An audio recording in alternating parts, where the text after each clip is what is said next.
जय राधा माधव कुंज बिहारी।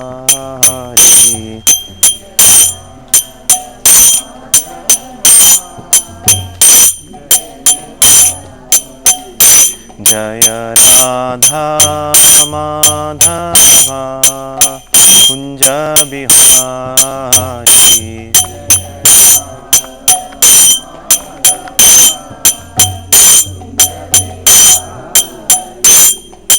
गोपी जन वल्लभा गिरिवरधारी।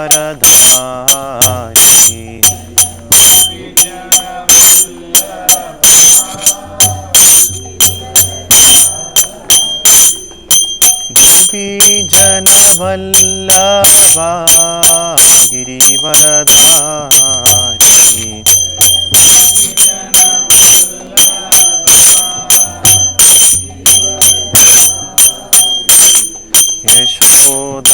यशोदानंदना व्रज जनरंजना।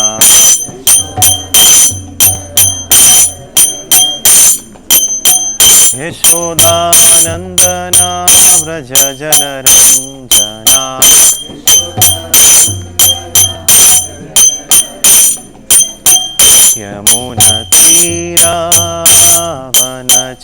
यमुनतीरावनचारी।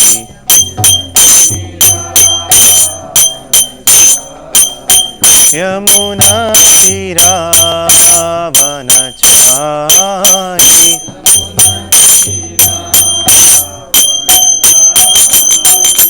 जय राधा माधव कुंज बिहारी।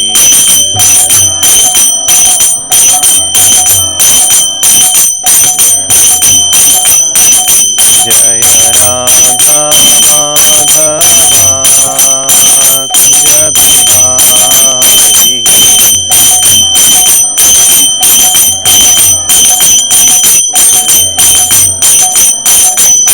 गोपी जन वल्लभा गिरिवरधारी।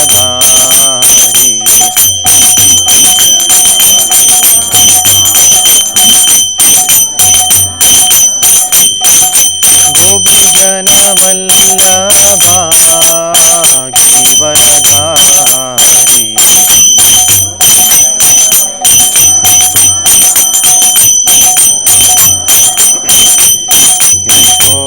यशोदानंदन व्रज जनरंजना।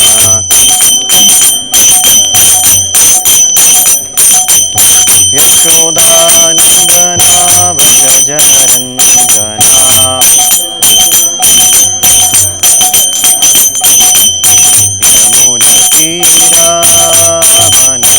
यमुनतीरावनचारी।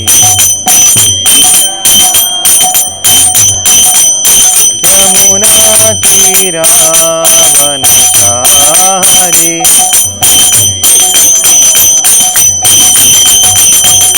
जय राधा माधव कुंज बिहारी।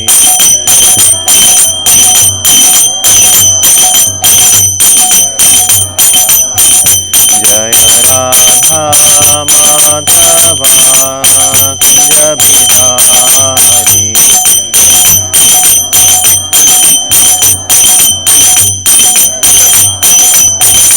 हरे कृष्णा कृष्ण कृष्ण हरे हरे।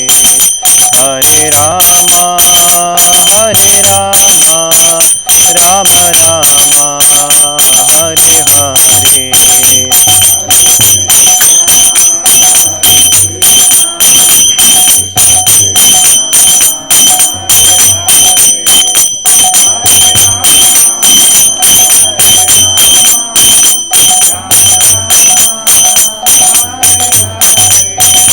हरे कृष्णा कृष्ण कृष्ण हरे हरे। हरे राम राम राम हरे हरे।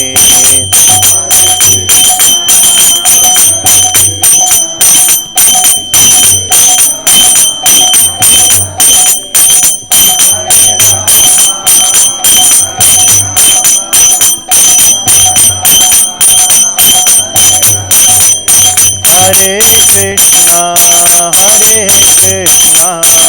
कृष्ण कृष्ण हरे हरे, हरे राम राम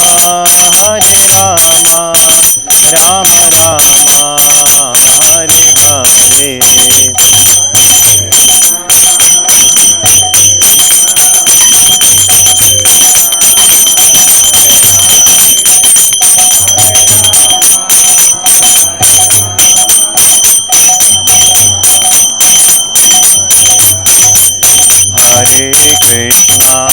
हरे कृष्णा कृष्ण कृष्ण हरे हरे, हरे राम राम राम हरे हरे, हरे कृष्णा कृष्ण कृष्ण हरे हरे, हरे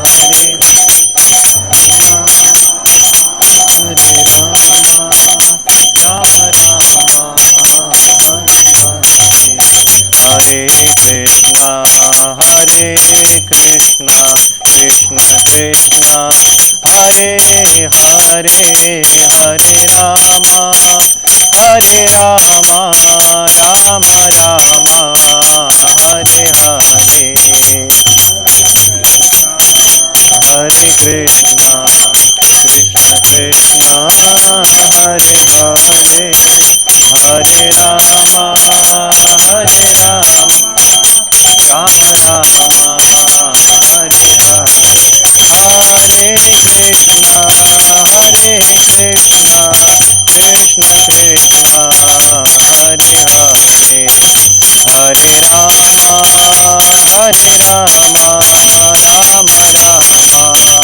हरे हरे।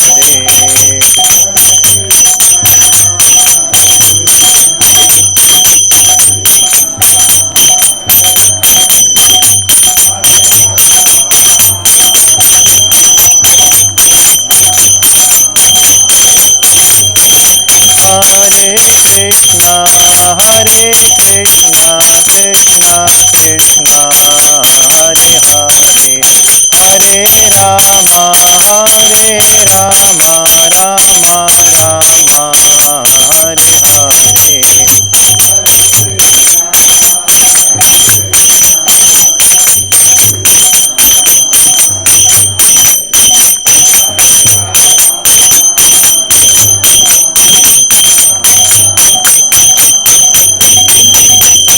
हरे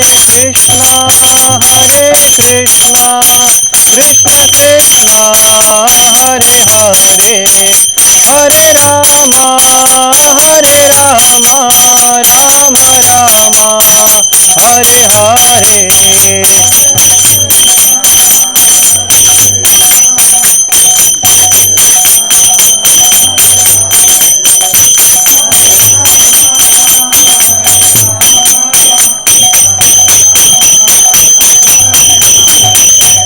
जय कृष्ण बलराम जय कृष्ण बलराम, कृष्ण बलराम जय कृष्ण बलराम।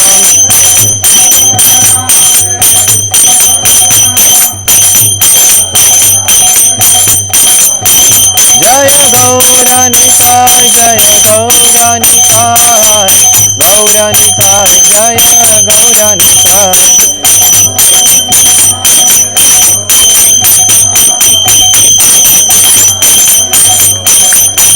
जय जय प्रभुपाद प्रभुपाद प्रभुपाद जय जय प्रभुपाद।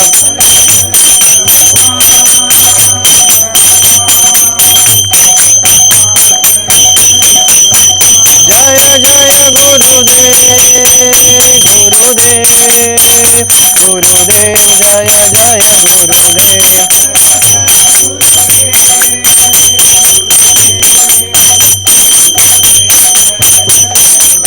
निताय गौरा हरि बोल हरि बोल हरि बोल, निताय गौरा हरि बोल।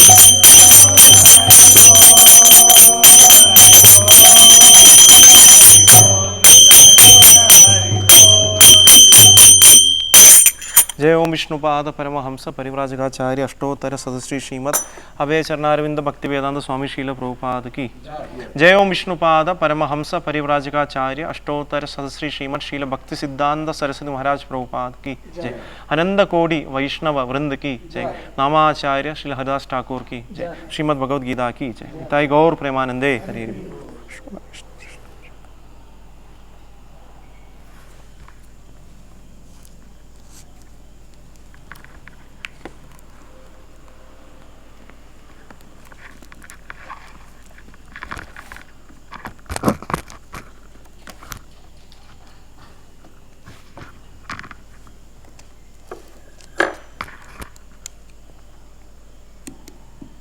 हरे कृष्ण।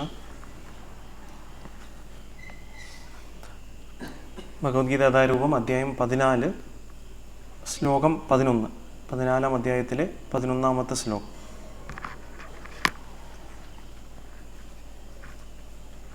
ഓം നമോ ഭഗവതേ വാസുദേവായ. ഓം നമോ ഭഗവതേ വാസുദേവായ.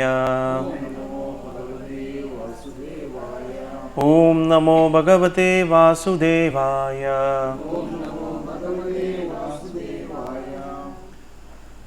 सर्वद्वारेषु देहेऽस्मिन् प्रकाश उपजायते ज्ञानं यदा तदा विद्यात् विवृद्धं सत्त्वमित्युता. सर्वद्वारेषु देहेऽस्मिन् प्रकाश उपजायते ज्ञानं यदा तदा विद्यात् विवृद्धं सत्त्वमित्युता. सर्वद्वारेषु देहेऽस्मिन् प्रकाश उपजायते ज्ञानं यदा तदा विद्यात् विवृद्धं सत्यमित्युता.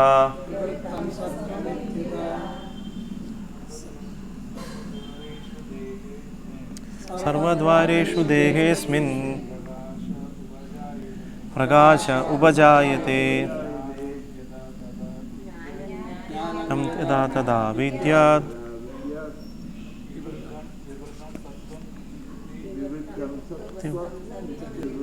विवृद्धं सत्यमित्युता. सर्वद्वारेषु देहेऽस्मिन् प्रकाश उपजायते ज्ञानं यदा तदा विद्यात् विवृद्धं सत्त्वमित्युते.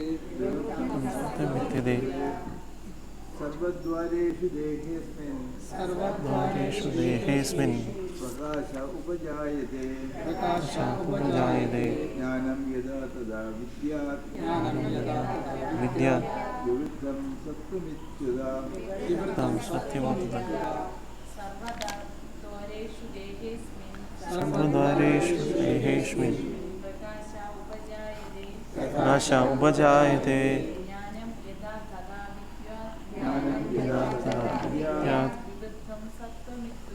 विवृद्धं सत्यमित्युता. सर्वद्वारेषु देहेऽस्मिन् प्रकाश उपजायते ज्ञानं यदा तदा विद्यात् विवृद्धं सत्यमित्युता. सर्वद्वारेषु देहेऽस्मिन् प्रकाश उपजायते ज्ञानं यदा तदा विद्यात् विवृद्धं सत्यमित्युता.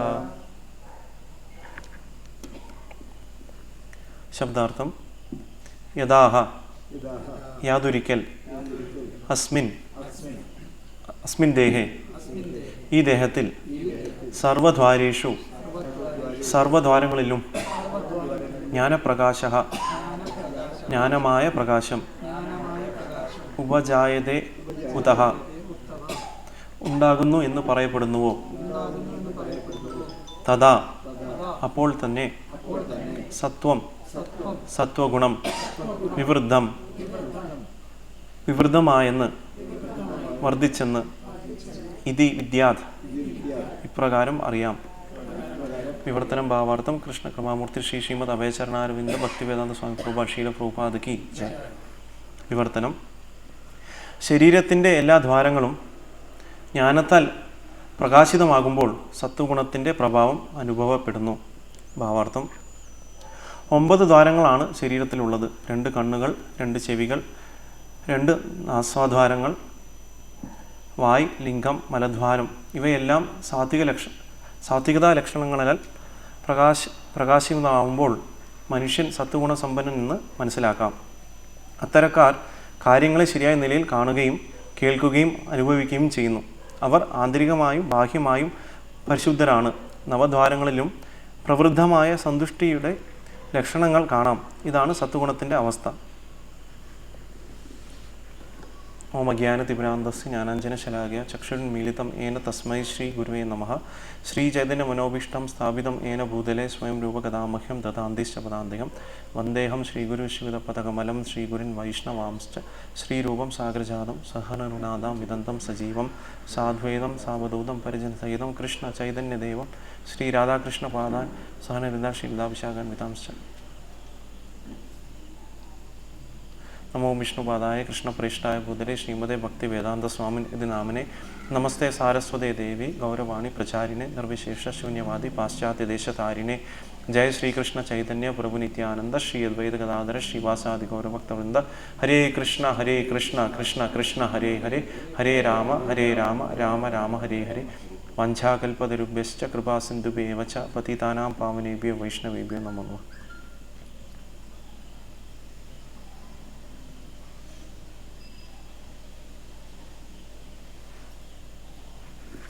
ഹരേ കൃഷ്ണ.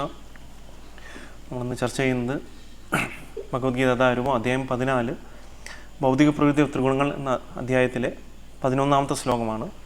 സർവദ്വാരേഷു ദേഹേസ്മിൻ പ്രകാശ ഉപജായത്തെ ജ്ഞാനം യഥാ തഥാ വിദ്യാത് വിവൃദ്ധം സത്വ മിത്യുത. വിവർത്തനം: ശരീരത്തിൻ്റെ എല്ലാ ദ്വാരങ്ങളും ജ്ഞാനത്താൽ പ്രകാശിതമാകുമ്പോൾ സത്വഗുണത്തിൻ്റെ പ്രഭാവം അനുഭവപ്പെടുന്നു.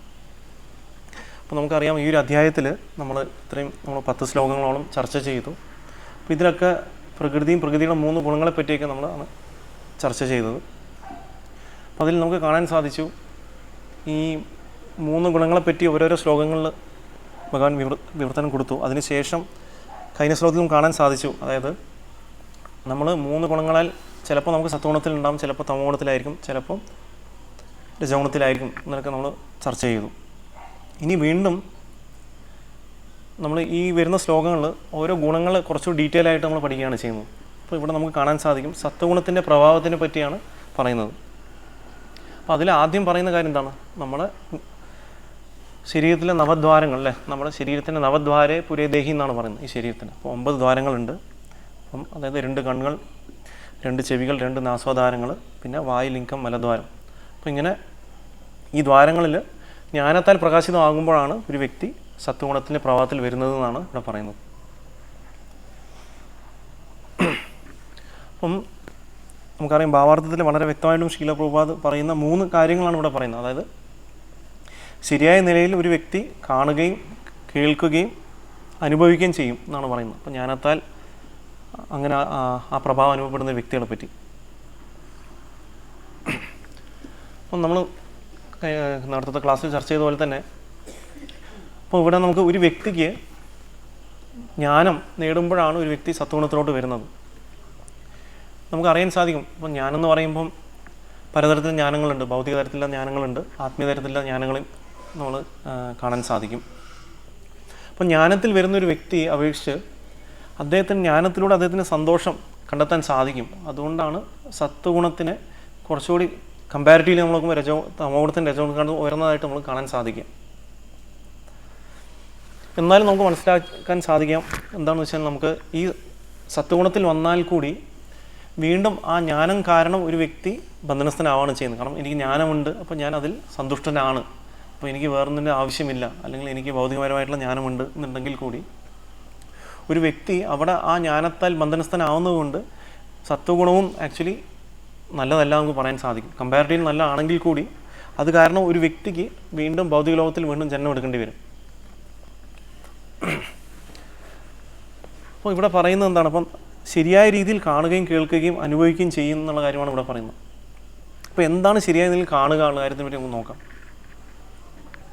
അപ്പം എന്തിനേയും നമ്മൾ ഭഗവാനുമായിട്ട് റിലേറ്റഡ് ആയിട്ട് കാണുമ്പോഴാണ് ആക്ച്വലി അത് ശരിയായിട്ടുള്ള കാണലെന്ന് പറയുന്നത്. അപ്പോൾ ശീല പ്രഭുപാദിൻ്റെ ഒരു കോട്ട് ഞാൻ ഇടയ്ക്ക് വായിച്ചായിരുന്നു. അപ്പോൾ അതിൽ പറയുന്ന ഒരു കാര്യം എന്ന് പറഞ്ഞാൽ, അപ്പോൾ നമുക്ക് ചില വസ്തുക്കളെ നമ്മൾ ഭൗതിക വസ്തു അല്ലെങ്കിൽ ആധ്യാത്മിക വസ്തു എന്ന് പറഞ്ഞ് നമ്മൾ അതിനെ വേർതിരിക്കാറുണ്ട് പലപ്പോഴും, അല്ലേ? അപ്പോൾ നമ്മൾ നോക്കുകയാണെന്നുണ്ടെങ്കിൽ നമ്മൾ അതിനെ കൃഷ്ണൻ്റെ സേവനത്തിൽ ഉപയോഗിക്കുമ്പോൾ അത് ആത്മീയപരമായിട്ട് മാറുകയാണ് ചെയ്യുന്നത്. അതേ സമയത്ത് നമ്മളതിനെ ഭൗതികപരമായിട്ടുള്ള ഇന്ദ്രിയ തൃപ്തിക്ക് വേണ്ടി നമ്മളതിനെ ഉപയോഗിക്കുകയാണെന്നുണ്ടെങ്കിൽ നമ്മളതിനെ എന്താ കാണാൻ സാധിക്കുക? അതിനെ നമുക്ക് ഭൗതിക വസ്തുവായിട്ട് കാണാൻ സാധിക്കും. അപ്പം പ്രഭുപാദ് പറയുന്നൊരു എക്സാമ്പിളാണ്, നമുക്ക് ഒരു അയൺ റോഡ് ഉണ്ട്, അല്ലേ? ഒരു ഉരുക്ക് കമ്പി ഉണ്ടെന്നുണ്ടെങ്കിൽ നമ്മളതിനെ ഒരു തീയിൽ കാണിക്കുകയാണെന്നുണ്ടെങ്കിൽ, ഇപ്പോൾ തീയിൽ കാണിച്ച് ഇരിക്കുകയാണെന്നുണ്ടെങ്കിൽ എന്താ സംഭവിക്കുക? ആ തീ അത് കുറച്ച് നേരം കഴിയുമ്പോൾ അത് ശരിക്കും ആ ഉരുക്ക് അയൺ റോഡല്ല, ഉരുക്ക് കമ്പിയല്ല, അതെന്താ തീയായിട്ട് മാറാണ് ചെയ്യുന്നത്. അപ്പോൾ നമുക്ക് സംശയം വരാം, അത് ശരിക്കും അയൺ റോഡല്ല, അത് തീ ആയോ എന്ന് നമുക്ക് സംശയം വരാം. പക്ഷെ നമ്മൾ എങ്ങനെ അറിയാൻ സാധിക്കുക? നമ്മളതിനെ തൊടുമ്പോൾ എന്താ സംഭവിക്കുക? കൈ പൊള്ളിപ്പോവും.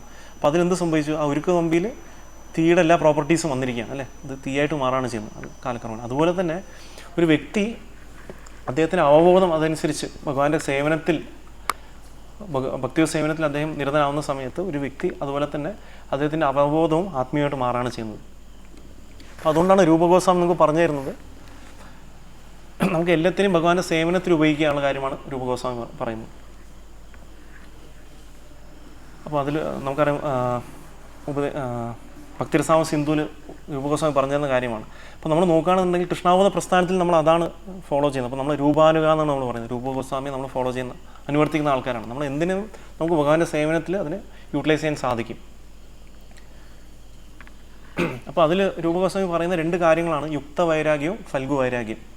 അപ്പം ശരിയായിട്ടുള്ള വൈരാഗ്യം എന്താണെന്നും തെറ്റായിട്ടുള്ള വൈരാഗ്യം എന്താണെന്നും രൂപഗോസ്വാമി പറഞ്ഞു തരുന്നുണ്ട്. അപ്പോൾ അതിൽ രണ്ട് ശ്ലോകമുണ്ട്. അതിലൊന്ന് പറയുന്നത് പ്രാപഞ്ചികതയാ ബുദ്ധിയ ഹരിസമ്പന്തി വസ്തുനഃ മുമുക്ഷുകി പരിത്യാഗോ വൈരാഗ്യം ഫൽഗു കത്യത. അപ്പം അതിൽ പറയുന്നത് എന്താണ് ഫൽഗു വൈരാഗ്യം, എന്താണ് യുക്ത വൈരാഗ്യം. കാരണം നമുക്ക് വൈരാഗ്യം എന്ന് പറയുമ്പോൾ പലപ്പോഴും ആൾക്കാർ ചിന്തിക്കുന്നതാണ് എല്ലാത്തിനും ഉപേക്ഷിക്കുക എന്നാണ് ചിന്തിക്കുന്നത്, അല്ലേ? നമ്മൾ ഒന്നിനും വേണ്ടാന്ന് വെക്കുന്നതാണ്. പക്ഷെ അങ്ങനെ ഒന്നിനും വേണ്ടാന്ന് വെക്കുന്നതും ഒരു തരത്തിലുള്ള ഒരു വൈരാഗ്യമാണ് ആക്ച്വലി നമ്മൾ നോക്കണം. അപ്പോൾ അങ്ങനെ ഒരിക്കലും ഒരു വ്യക്തിക്ക് ജീവിക്കാൻ സാധിക്കില്ല. അപ്പോൾ അതുകൊണ്ട് നമുക്ക് ഷഡ്ഗോസ്വാമിയിൽ ഏറ്റവും പ്രമുഖനായ രൂപഗോസ്വാമി പറഞ്ഞു തരുന്നൊരു രണ്ട് കാര്യങ്ങളാണ്. അപ്പം ഫൽഗു വൈരാഗി അല്ലെങ്കിൽ തെറ്റായ രീതിയിലുള്ള വൈരാഗി, ഫോൾസ് ആയിട്ടുള്ള റിനൗൺസിയേഷൻ എന്ന് പറയുന്നതാണ് പ്രാപഞ്ചികതയാ ബുദ്ധിയ ഹരിസമ്പന്ന വസ്തുന മുമുക്ഷി പരിത്യാഗവും വൈരാഗ്യം ഫൽഗു കത്യത. അപ്പം ഒരു വ്യക്തി ഒരു സാധനത്തിന് ഭഗവാനിൽ നിന്ന് വേറിട്ട് കാണുകയും അപ്പോൾ അത് ഭൗതികമാണെന്ന് ചിന്തിച്ചുകൊണ്ട് അതിനെ ത്യാഗം ചെയ്യുന്നതാണ് ഫൽഗു വൈരാഗ്യം. അപ്പോൾ നമ്മൾ നോക്കുകയാണെന്നുണ്ടെങ്കിൽ എന്തിനേയും നമുക്ക് ഭഗവാന്റെ സേവനത്തിൽ ഉപയോഗിക്കാൻ സാധിക്കും. നമ്മൾ നോക്കുകയാണെങ്കിൽ ഇവിടെ മൊബൈൽ ഫോൺ ഉണ്ട്, അല്ലേ? മൊബൈൽ ഫോൺ നമ്മൾ എന്താ ചെയ്യുന്നത്? ഇവിടെ ഭഗവാനെ പറ്റി കേൾക്കാനും അതിനൊക്കെ യൂസ് ചെയ്യുന്നുണ്ട്. അപ്പം ഈ ഒരു മേശ ഉണ്ടെങ്കിൽ നമ്മൾ എന്താ ചെയ്യും? മേശയും ഭഗവാൻ സേവനത്തിന് ഒരു വ്യാസാസന പീഠമായിട്ടൊന്ന് യൂസ് ചെയ്യുന്നു. മൈക്കിന് എന്താ ചെയ്യുന്നത്? നമ്മൾ അതിനെ ഭഗവാൻ സേവനത്തിന് യൂസ് ചെയ്യാൻ സാധിക്കും. പക്ഷേ ഒരു വ്യക്തിക്ക് അത്രയും മെച്ചുവേർഡ് അല്ലെന്നുണ്ടെങ്കിൽ അദ്ദേഹം എന്താ ചിന്തിക്കുക? എല്ലാത്തിനും നമ്മൾ ത്യാഗം ചെയ്യണം എന്നുള്ള ചിന്താഗതിയോടെ അതിനെ അങ്ങനെ ത്യാഗം ചെയ്യുന്നതാണ് ആക്ച്വലി നമ്മൾ ഫൽഗു വൈരാഗിയായിട്ട് പറയുന്നത്. അപ്പോൾ അതാണ് ഫൽഗു വൈരാഗ്യം എന്ന് പറയുന്നത്. പിന്നെ അടുത്തായിട്ട് പറയുന്നതാണ് യുക്ത വൈരാഗ്യം. അനാസക്തസ്യ വിഷയാൻ യഥാർഹം ഉപയുഞ്ചത നിർബന്ധേ കൃഷ്ണ സംബന്ധേ യുക്ത വൈരാഗ്യം ഉച്ചത്. അപ്പം എന്താ സംഭവിക്കുന്നത്? അപ്പോൾ യുക്ത വൈരാഗ്യത്തിൽ എന്താ സംഭവിക്കുന്നത്? ഒരു വ്യക്തിക്ക് അതുകൊണ്ട് അറ്റാച്ച്മെൻ്റ് ഇല്ല. ഇപ്പോൾ ഒരു വ്യക്തിക്ക് മൈക്കിനോട് അറ്റാച്ച്മെൻ്റ് ഇല്ല. അതെന്താ ചെയ്യുന്നത്? ആ മൈക്കിന് എന്താ ചെയ്യുന്നത്? അനാസക്തസ്യ വിഷയങ്ങളോട് അറ്റാച്ച്മെൻ്റ് ഇല്ലാതെ യഥാർഹം ഉപയുഞ്ചത, അതിനെ യഥാരീതിയിൽ ഭഗവാന്റെ സേവനത്തിൽ ഉപയോഗിക്കുമ്പോഴാണ് നിർബന്ധേ കൃഷ്ണ സംബന്ധേ, എല്ലാത്തിനും കൃഷ്ണൻ്റെ സംബന്ധമായിട്ട് അതിന് ഉപയോഗിക്കുമ്പോഴാണ് യുക്ത വൈരാഗ്യം ഉച്ചത്. അപ്പം നമുക്ക് യുക്ത വൈരാഗ്യമാണ് നമുക്ക് കൃഷ്ണാവബോധ പ്രസ്ഥാനം പറഞ്ഞു തരുന്നത്. അപ്പോൾ എല്ലാത്തിനെയും നമ്മൾ എന്താ ചെയ്യുക? ഭഗവാന്റെ സേവനത്തിന് യൂസ് ചെയ്യുക. ഇപ്പോൾ ഒരു വ്യക്തി കാറുണ്ടെന്നുണ്ടെങ്കിൽ എന്താ ചെയ്യുക? കാറിനെ ഭഗവാന്റെ സേവനത്തിനായിട്ട് യൂസ് ചെയ്യാം. അമ്പലത്തിൽ പോകാനും പ്രചരണം ചെയ്യാനൊക്കെ യൂസ് ചെയ്യും. അപ്പോൾ അതേ രീതിയിൽ നമുക്ക് എന്താ ചെയ്യാം? നമുക്ക് ഒരു ജ്ഞാനമുണ്ടെങ്കിൽ അതിനെന്താ ചെയ്യുക? ഭഗവാന്റെ സേവനത്തിൽ യൂസ് ചെയ്യുമ്പോഴാണ് അത് യഥാർത്ഥമായിട്ടും റിയലൈസ്ഡ് നോളജായിട്ട് മാറുന്നത്. അപ്പോൾ ഇവിടെ അതുപോലെ തന്നെ നമുക്കിവിടെ കാണാൻ സാധിക്കും. അപ്പോൾ ഇവിടെ ഈ സത്വഗുണത്തിലുള്ള വ്യക്തികൾ കാണുന്നുണ്ടെങ്കിലും അവർ ഭൗതികപരമായിട്ടുള്ള ജ്ഞാനം ഉപയോഗിച്ചുകൊണ്ട് ഭഗവാനെ മറന്നുകൊണ്ട് ആ ജ്ഞാനത്തിനെ കൾട്ടിവേറ്റ് ചെയ്യണമെന്നുണ്ടെങ്കിൽ അവർ വീണ്ടും വീണ്ടും ഭൗതിക അവസ്ഥയിലോട്ടാണ് കൊണ്ടുവന്നത്. പക്ഷേ അതേ സമയത്ത് ആ സത്വഗുണം, ആ ഗുണങ്ങൾ ഉപയോഗിച്ചുകൊണ്ട് ആ വ്യക്തി എന്താ ചെയ്യുന്നത്? ആ റിയലായിട്ടുള്ള ആത്മീയ ജ്ഞാനത്തിനെ മനസ്സിലാക്കാനും അതിനെ മനസ്സിലാക്കി ബാക്കിയുള്ളവർക്ക് പ്രചരണം ചെയ്ത് കൊടുക്കുമ്പോഴാണ് യഥാർത്ഥമായിട്ട് അദ്ദേഹം ശുദ്ധശത്വത്തിലോട്ട് റിയലായിട്ടുള്ള പ്യൂർ ഗുഡ്നെസ്സിലോട്ട് അദ്ദേഹം എലിവേറ്റ് ആവുന്നത്. അപ്പോൾ നമ്മൾ കാണുന്ന സമയത്ത് സാധാരണ രീതിയിൽ നമുക്ക് കാണാം. അപ്പോൾ നമ്മൾ സത്വഗുണത്തിലുള്ള വ്യക്തി എന്ന് പറയുമ്പോൾ പലപ്പോഴും നമ്മൾ എന്താ പറയുക, ഒരു ബ്രാഹ്മണരെയാണ് നമ്മൾ സാധാരണ പറയുന്നത് സത്വഗുണത്തിലുള്ള വ്യക്തികൾ. പക്ഷേ നമുക്കറിയാം ബ്രാഹ്മണ കുലത്തിൽ ജനിച്ചുകൊണ്ട് ഒരു വ്യക്തിക്ക് സത്വഗുണം ഓട്ടോമാറ്റിക്കലി വരുന്നില്ല. അത് കൾട്ടിവേറ്റ് ചെയ്യേണ്ട ഒരു കാര്യമാണ്. അപ്പോൾ നമ്മൾ സാധാരണ പറയുന്ന ശ്ലോകമാണ് നമ്മൾ ശാന്തിര ആർജവ ഏവച എന്ന് പറഞ്ഞ ശ്ലോകത്തിൽ പറയുന്നത്. ആ ശ്ലോകത്തിൽ പറയുന്നു, അപ്പോൾ ഒരു വ്യക്തിക്ക്, ഒരു ബ്രാഹ്മണ കുലത്തിൽ ജനിച്ച വ്യക്തിക്ക് ഉള്ള ക്വാളിഫിക്കേഷൻസ് പറയുന്നത് എന്താണ്? അപ്പോൾ അദ്ദേഹത്തിന് എപ്പോഴും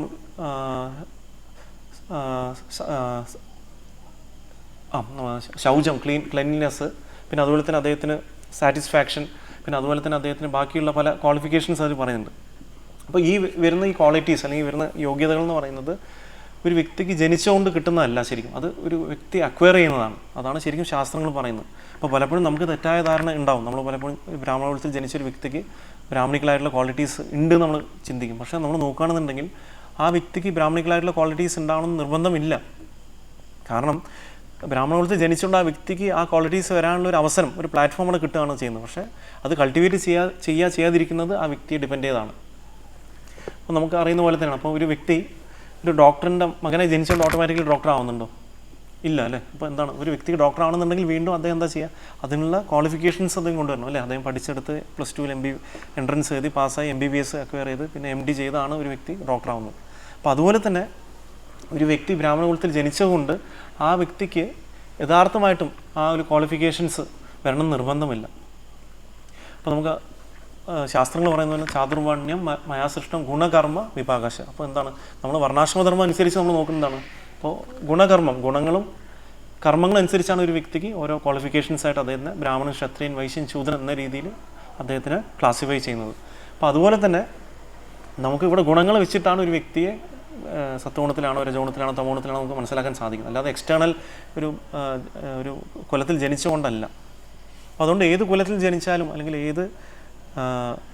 ഏതൊരു നമ്മൾ കുലത്തിലോ അല്ലെങ്കിൽ ഏതൊരു മതത്തിൽ ജനിച്ചാലും ഏതൊരു രാജ്യത്തിൽ ജനിച്ചാലും ഒരു വ്യക്തിക്ക് ആക്ച്വലി അദ്ദേഹത്തിന് ഈ 3 ഗുണങ്ങളിലൂടെ കടന്നുപോയി അദ്ദേഹത്തിന് പൂർണ്ണമായിട്ടുള്ള വിശുദ്ധ സത്വത്തിലൂടെ വരാൻ സാധിക്കും. അതാണ് ശാസ്ത്രങ്ങൾ പറയുന്നത്. അപ്പോൾ അതിൽ പറയുന്ന ശ്ലോകമാണ് എസ്യൽ ലക്ഷണം പ്രോക്തർ വർണ്ണവ്യഞ്ജാനി വ്യഞ്ജകം എന്ന് പറയുന്നത്. അപ്പം ഒരു വ്യക്തിയുടെ ക്വാളിഫിക്കേഷൻസ് അല്ലെങ്കിൽ ക്വാളിറ്റീസ് അനുസരിച്ചാണ് ഒരു വ്യക്തിയെ നമുക്ക് കാണാൻ സാധിക്കുക. അപ്പോൾ ക്വാളിറ്റീസാണ് ഒരു വ്യക്തിയെ ഡിറ്റർമിൻ ചെയ്യുന്നത്, അല്ലാതെ നമ്മുടെ ജന്മമല്ല.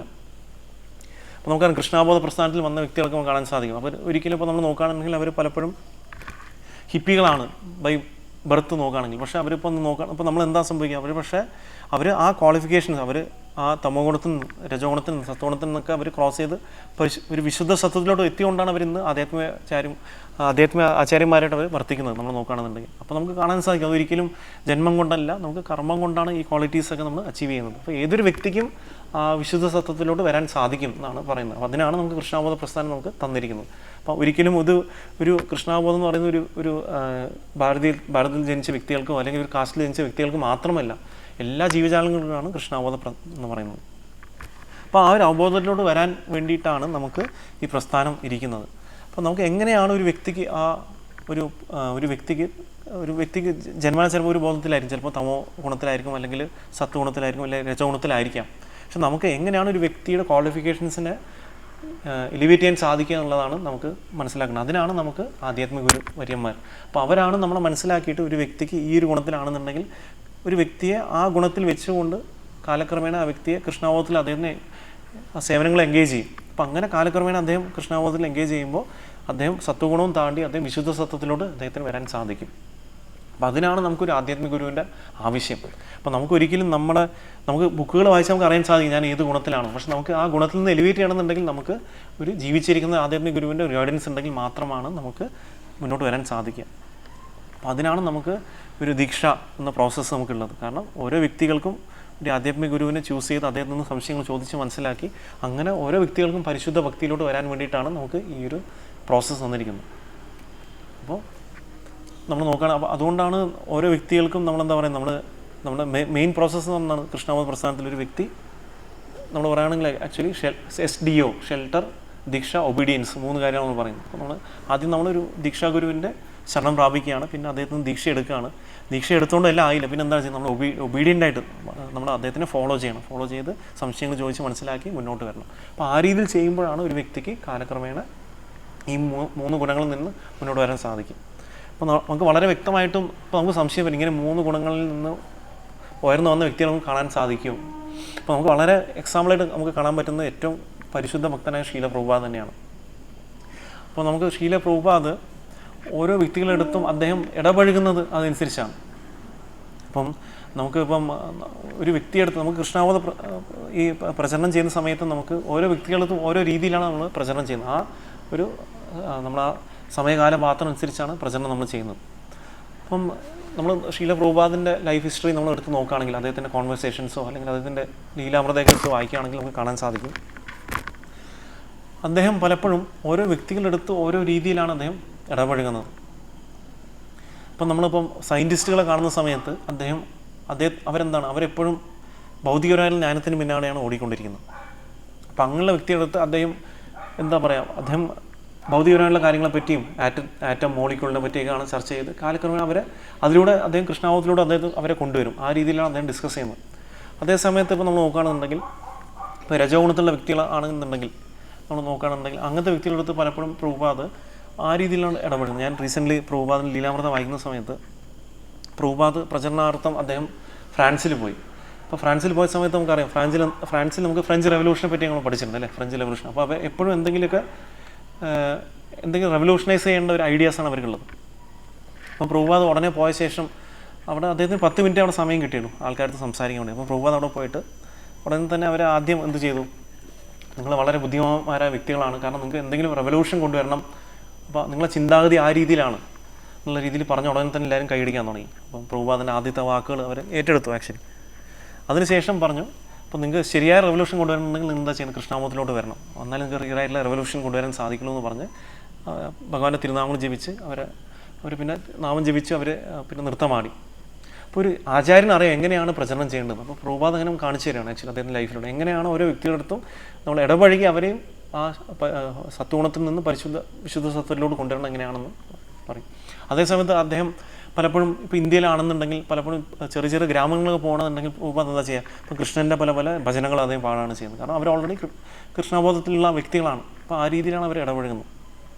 അപ്പോൾ അങ്ങനെ ഒരു വ്യക്തിക്ക് കാലക്രമേണ ശീല പ്രഭുപാദ ഗ്രന്ഥങ്ങൾ വായിച്ച് മനസ്സിലാക്കിയെടുത്തും ആധ്യാത്മിക ഗുരുവിൽ നിന്ന് ട്രെയിനിങ് എടുത്തുകൊണ്ടും ഒരു വ്യക്തിക്ക് എങ്ങനെയാണ് നമുക്ക് ആ സത്വഗുണങ്ങളെയും ക്രോസ് ചെയ്ത് വിശുദ്ധ സത്വത്തിലോട്ട് വരാൻ സാധിക്കുന്നുള്ള കാര്യമാണ് മനസ്സിലാക്കാൻ സാധിക്കും. അപ്പം നമ്മൾ നേരത്തെ പറഞ്ഞ പോലെ തന്നെ നമ്മൾ ഗുണകർമ്മങ്ങൾ അനുസരിച്ചാണ് ഒരു വ്യക്തിക്ക് ഏത് ക്വാളിഫിക്കേഷൻസിലോട്ട് വരാൻ സാധിക്കും, അല്ല ജന്മം കൊണ്ടല്ല എന്നുള്ള കാര്യം മനസ്സിലാക്കാം. അപ്പോൾ ഇതിൽ നമ്മൾ ആചാര്യന്മാർ പറയുന്ന ഒരു ചെറിയൊരു കഥയുണ്ട് ആക്ച്വലി വന്നിട്ട്. അപ്പോൾ നമ്മൾ നോക്കുകയാണെന്നുണ്ടെങ്കിൽ ബ്രാഹ്മണ കുലത്തിൽ ജനിച്ച വ്യക്തികൾക്ക് നമ്മൾ നേരത്തെ പറഞ്ഞ പോലെ തന്നെ അവർക്ക് ആ ഒരു സത്വഗുണമുണ്ടാവും, ആ ക്ലീൻലിനെസ്സും ആ ടോളറൻസും പേഷ്യൻസൊക്കെ നമുക്ക് കാണാൻ സാധിക്കും. അപ്പം ഒരു വ്യക്തി വന്നിട്ട് ഒരു ഗുരുവര്യൻ്റെ അടുത്ത് പോയി. അപ്പം ആ ഒരു വ്യക്തി ഗുരുവര്യൻ്റെ അടുത്ത് പോയ ശേഷം അദ്ദേഹം അവിടെ വന്നിട്ട് അദ്ദേഹം ബ്രാഹ്മണ ഗുണത്തിലൊരു വ്യക്തിയായിരുന്നു. അപ്പോൾ അദ്ദേഹത്തിന് ഈ വ്യക്തി ക്വാളിഫിക്കേഷൻസ് കണ്ടനുസരിച്ച് അദ്ദേഹം കാര്യങ്ങളൊക്കെ പറഞ്ഞു കൊടുക്കാൻ തുടങ്ങി. പിന്നെ വേറൊരു വ്യക്തി വന്നു. അപ്പോൾ ഒരു ചെറിയൊരു ബാലൻ വന്നിട്ട് ഗുരുവിൻ്റെ അടുത്ത് വന്നു. അടുത്ത് വന്ന ശേഷം അപ്പോൾ ഗുരു ആദ്യം ചോദിച്ചു, നിൻ്റെ പേരെന്താണ്, അപ്പോൾ നീ ഏത് കുലത്തിൽ ജനിച്ചതാണെന്ന് ചോദിച്ചു. അപ്പോൾ അദ്ദേഹത്തിന് പറയാൻ സാധിച്ചില്ല ആ ഒരു ബാലന്. അപ്പോൾ അതിനുശേഷം അദ്ദേഹം ചോദിച്ചു, അപ്പോൾ നിൻ്റെ അച്ഛൻ ആരാന്ന് ചോദിച്ചു. അപ്പോൾ അച്ഛൻ ആരെന്ന് ചോദിച്ച സമയത്ത് ആ കുട്ടിക്ക് അറിയില്ല. അപ്പോൾ പറഞ്ഞു, നീ അപ്പോൾ എന്താ അച്ഛൻ ആരാന്ന് അറിയുന്ന നമ്മൾ എന്താ ചെയ്യുക, അടുത്തത് അമ്മയടുത്ത് പോയാണ് ചോദിക്കുന്നത് അല്ലേ. അപ്പോൾ അവർ അമ്മയടുത്ത് പോയി ചോദിക്കാൻ പറഞ്ഞു. അപ്പോൾ അങ്ങനെ ആ ഒരു കുഞ്ഞ് ബാലൻ അവിടെ പോയി അമ്മയടുത്ത് ചോദിച്ചു, അച്ഛൻ ആരാണെന്ന് ചോദിച്ചു. അപ്പോൾ അമ്മ അവിടെ വിഷമത്തിലായി. കാരണം എന്താണെന്ന് വെച്ചാൽ അമ്മയുടെ ഒരു തെറ്റാണ്. അപ്പോൾ അമ്മ എന്താ സംഭവിച്ചത്, അമ്മ പറഞ്ഞു, ഞാൻ പല വ്യക്തികളെയും സേവനം ചെയ്തുകൊണ്ട് നിൻ്റെ അച്ഛൻ ആരാണെന്ന് ഉത്തരം എനിക്ക് തരാൻ സാധിക്കില്ല, ക്ഷമിക്കണം എന്ന് പറഞ്ഞാൽ അമ്മ അവിടെ ക്ഷമയാചിച്ചു. അപ്പോൾ ആ കുഞ്ഞെന്ത് ചെയ്തു, കുഞ്ഞ് അത് കേട്ടിട്ട് ഉടനെ തന്നെ കുഞ്ഞിൻ്റെ മനസ്സ് വേറെ നിഷ്കളങ്കമൊന്നുമില്ല. അപ്പോൾ അദ്ദേഹം നേരെ പോയിട്ട് ആ ഗുരുവര്യൻ്റെ അടുത്ത് പോയിട്ട് ഇതേ പറഞ്ഞു. അപ്പോൾ അമ്മ പല ആൾക്കാരും സേവനം ചെയ്തുകൊണ്ട് എൻ്റെ അച്ഛൻ ആരാണെന്ന് അമ്മയ്ക്ക് പറഞ്ഞു തരാൻ സാധിച്ചില്ല, അപ്പോൾ ഇതാണ് അമ്മ തന്ന ഉത്തരം, അപ്പോൾ ഞാൻ അതുപോലെ അങ്ങടുത്ത് പറയുന്നു എന്ന് പറഞ്ഞു. അപ്പോൾ ഉടനെ തന്നെ ആ ഗുരുവര്യൻ പറഞ്ഞു, അപ്പോൾ നീ ഈ വിദ്യ ആർജിക്കാൻ ക്വാളിഫൈഡ് ആണെന്ന് പറഞ്ഞു. അപ്പം എന്തുകൊണ്ടാണ് ക്വാളിഫിക്കേഷൻ കുഞ്ഞിന് വന്നത് നമുക്ക് മനസ്സിലാക്കാൻ സാധിക്കും. കാരണം എന്താണ് അദ്ദേഹം ചെയ്തത് എന്താണ്, അപ്പോൾ അദ്ദേഹത്തിനുള്ള ആ സത്യസന്ധതയുണ്ട് ഇല്ലേ, ഒന്നും മറച്ചു വെക്കാനുള്ള ഇതില്ല. അപ്പോൾ എന്താണോ അമ്മ പറഞ്ഞത് അതേപടി ഗുരുവിൻ്റെ അടുത്ത് അതുപോയി അദ്ദേഹം അത് പറഞ്ഞു വ്യക്തമായിട്ട്, ഒന്നും ചേർക്കാതെ. അപ്പോൾ സത്യസന്ധതയാണ് ഒരു ക്വാളിഫിക്കേഷൻ. അപ്പോൾ ആ ബ്രാഹ്മണിലൊരു ഫസ്റ്റ് ക്വാളിഫിക്കേഷനാണ് സത്യസന്ധത. എന്താണോ ഉള്ളത് ഹോണസ്റ്റായിട്ട് അദ്ദേഹം ആക്സെപ്റ്റ് ചെയ്യുക, അതിനെ പറയാനുള്ള കാര്യം. അപ്പോൾ ആ ഒരു ക്വാളിഫിക്കേഷൻ ഉള്ളത് കൊണ്ട് ആ ഒരു കുഞ്ഞിന് ഗുരു അതിനെ സ്വീകരിച്ച് നിനക്ക് ബ്രാഹ്മണനാവാനുള്ള ഫസ്റ്റ് ക്വാളിഫിക്കേഷൻ ഉണ്ട്, ഇനി ബാക്കി ട്രെയിനിങ് ചെയ്തുകൊണ്ട് നിനക്ക് മുന്നോട്ട് വരാമെന്ന് പറഞ്ഞു കൊടുത്തു. അപ്പോൾ അതുകൊണ്ട് നമുക്ക് മനസ്സിലാക്കാൻ സാധിക്കും കൃഷ്ണാവത പ്രസ്ഥാനത്തിനും ഏതൊരു വ്യക്തിക്കും ബ്രാഹ്മണനെക്കാണ്ട് ഉയർന്നതാണ് വൈഷ്ണവൻ. വൈഷ്ണവൻ എന്ന് പറഞ്ഞാൽ ഓട്ടോമാറ്റിക്കലി ഒരു ബ്രാഹ്മണനാണ് നമ്മൾ നോക്കുകയാണെന്നുണ്ടെങ്കിൽ. അപ്പോൾ അങ്ങനെ ആ ഒരു ക്വാളിഫിക്കേഷനോട്ട് വരാനുള്ളൊരു അവസരമാണ് ഇവിടെ ശീല പ്രഭുപാദ് നമുക്ക് തന്നിരിക്കുന്നത്. അപ്പോൾ അതേ രീതിയിൽ നമുക്ക് കാണാൻ സാധിക്കും. അപ്പം ഒരു വ്യക്തിക്ക് ബ്രാഹ്മണനായി വന്നുകൊണ്ട് അവിടെ എന്ത് സംഭവിക്കും, അദ്ദേഹത്തിന് ഒരു സത്വഗുണത്തിലോട്ട് വരാൻ സാധിക്കും. പക്ഷേ വൈഷ്ണവനാണെന്നുണ്ടെങ്കിൽ അദ്ദേഹത്തിന് സത്വഗുണവും ക്രോസ് ചെയ്ത് അദ്ദേഹത്തിന് വിശുദ്ധ സത്വത്തിലോട്ട് വരാൻ സാധിക്കും. അപ്പോൾ അതാണ് നമുക്ക് കൃഷ്ണാവത പ്രസ്ഥാനം പറഞ്ഞു തരുന്നത്. അപ്പോൾ അതിന് നമുക്ക് വേണ്ട ആദ്യത്തെ ക്വാളിഫിക്കേഷൻ എന്ന് പറഞ്ഞതാണ് നമ്മൾ നിരന്തരം ഭഗവാന്റെ തിരുനാമങ്ങൾ ജപിക്കുക. 16 മാല ജപിച്ച് നമ്മൾ ഒരു ഗുരുവിനെ നമ്മൾ ഷെൽട്ടർ എടുത്ത് ദീക്ഷ സ്വീകരിക്കുക. അദ്ദേഹത്തിൽ നിന്ന് ചോദ്യങ്ങൾ ചോദിച്ച് മനസ്സിലാക്കി ട്രെയിനിങ് എടുത്തുകൊണ്ടാണ് ഒരു വ്യക്തിക്ക് ആ ശുദ്ധ സത്വത്തിലോട്ട് വരാൻ സാധിക്കുകയുള്ള കാര്യമാണ് മനസ്സിലാക്കാനുള്ളത്.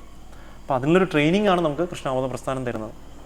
അപ്പോൾ അല്ലാന്നുണ്ടെങ്കിൽ നമ്മൾ ചിലപ്പോൾ ചിന്തിക്കും ഈ സത്വഗുണം എന്ന് പറയും ബ്രാഹ്മണന്മാർക്ക് മാത്രമാണ് നമ്മൾ ചിന്തിക്കും. പക്ഷേ ഇന്ന് നമുക്കറിയാം എണ്ണമറ്റ ആൾക്കാരാണ് ആ വിശുദ്ധ സത്വത്തിലോട്ട് എത്തുന്നത്. ഇവിടെയൊക്കെ നമ്മൾ നോക്കുകയാണെങ്കിൽ നമ്മൾ റഷ്യയിലും പാകിസ്ഥാനിലൊക്കെ നമ്മൾ ഇപ്പോൾ റീസെൻ്റ്ലി രഥയാത്രയൊക്കെ നടന്നു. അപ്പോൾ എല്ലാ സ്ഥലങ്ങളിലും ഭഗവാന്റെ തിരുനാമങ്ങൾ അവർ പ്രചരണം ചെയ്യുകയാണ് ചെയ്യുന്നത്. അപ്പോൾ റിയലി നമുക്ക് ആ ഗുണത്തിലോട്ട് വരാനുള്ള ഏറ്റവും എളുപ്പമായിട്ടുള്ള ഒരു മാർഗ്ഗം എന്ന് പറഞ്ഞാൽ നമ്മൾ ഭഗവാന്റെ നാമങ്ങൾ ജപിക്കാനുള്ള കാര്യമാണ്. അപ്പോൾ നാമങ്ങൾ ജപിക്കുമ്പോൾ ഓട്ടോമാറ്റിക്കലി ഒരു വ്യക്തി ഭഗവാനായിട്ട് ആക്ച്വലി അസോസിയേറ്റ് ചെയ്യുകയാണ് ചെയ്യുന്നത്. ഭഗവാനും നാമം തമ്മിൽ യാതൊരു വ്യത്യാസമില്ല. കലികാലേ നാമരൂപേ കൃഷ്ണ അവതാർ അല്ലേ, കലികാലത്തിൽ ഭഗവാൻ നാമത്തെ രൂപത്തിലാണ് അവതരിച്ചിരിക്കുന്നത്. അപ്പോൾ നമുക്ക് ആ ഒരു വിശ്വാസം വരാൻ വേണ്ടിയിട്ടാണ് നമുക്ക് ശീല പ്രഭുപാദിൻ്റെ ഗ്രന്ഥങ്ങളും ഭക്തമാനം നമ്മൾ നിരന്തരം കേൾക്കുന്നതൊക്കെ.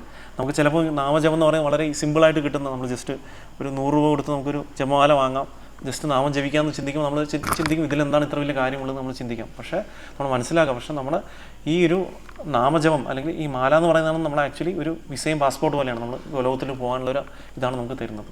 അപ്പോൾ ആ വിസ പാസ്പോർട്ട് സ്റ്റാമ്പ് ചെയ്യുന്ന വ്യക്തിയാണ് ആധ്യാത്മിക ഗുരു എന്ന് പറയുന്നത്. അപ്പോൾ നമുക്ക് ആ ഏതൊരു വ്യക്തിക്കാണോ നിരന്തരം ആ നാമജപത്തിലുള്ള ആ വിശ്വാസമുള്ളത്, അങ്ങനെ നിരന്തരം ആധ്യാത്മിക ഗുരുവിനെ സ്വീകരിച്ച് അദ്ദേഹത്തിൻ്റെ ഇൻസ്ട്രക്ഷൻസ് നമ്മൾ ഫോളോ ചെയ്യുന്നുണ്ടെങ്കിൽ ഓരോ വ്യക്തികൾക്കും ആ വിശുദ്ധ സത്യത്തിലോട്ട് വരാൻ നമുക്ക് സാധിക്കുന്നതാണ്. അപ്പോൾ അതിന് നമ്മൾ എന്നും നമ്മൾ ശീലപ്രഭാതത്തിൽ കടപ്പെട്ടവരാണ്. കാരണം നമുക്ക് ഇങ്ങനെയുള്ള കാര്യങ്ങളെപ്പറ്റി നമ്മൾ അല്ലെങ്കിൽ അറിഞ്ഞിട്ടുണ്ടാവില്ല അല്ലേ.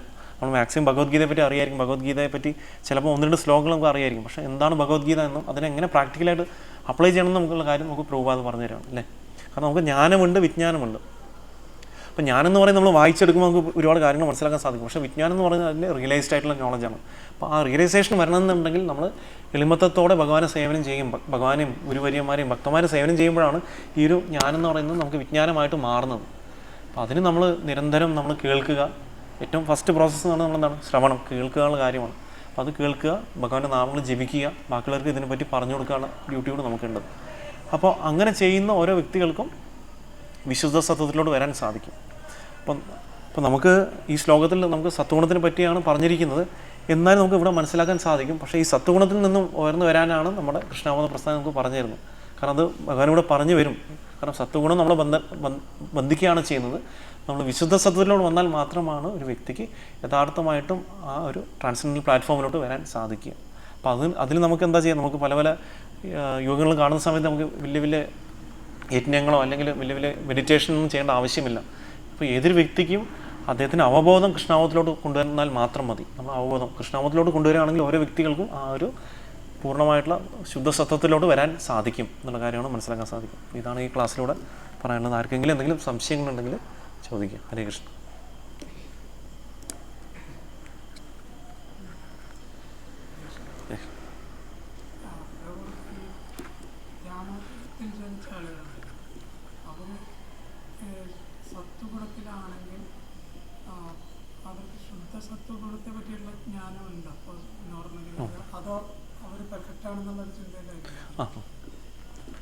പ്രഭുവിനെ ചോദിച്ചാൽ നമ്മൾ ബ്രാഹ്മണത്തിൽ ജനിച്ചതാണെങ്കിൽ അവർ സത്വഗുണത്തിലാണ്.